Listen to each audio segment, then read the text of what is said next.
என் முதல் சம்பளமான என்னை போலவே பரிதாபமாக இருந்த அந்த 2 கரும்புகளையும் அரசனின் கோல் போல் பாதுகாத்ததற்கு, எனக்கு சூடு வைக்க வந்துவிட்டு உங்கள் கையில் வைத்து சோதித்து பார்த்து யாரையும் காயப்படுத்த கூடாது என கற்றுக் கொடுத்ததற்கு, நான் அல்ல வேறு எந்த பிள்ளை எங்கு கீழே விழுந்தாலும் ஐயோ என் பிள்ளை என ஓடி போய் தூக்கிவிட்டு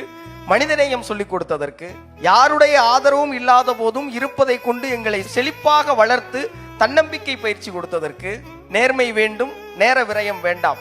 முயற்சி கூடும் முடியாது என்ற எண்ணம் கூடாது, கண்ணியம் வேண்டும் கைமைத்தயம் கூடாது, உழைக்க வேண்டும் உதாரித்தனம் ஆகாது என ஒவ்வொரு வாய் சோற்றிலும் ஒழுக்கம் சேர்த்து ஊட்டி இன்று ஓரளவு வளர்ந்து நிற்பதற்கான ஒரே ஒரு காரணமே உமக்கு என் நன்றி.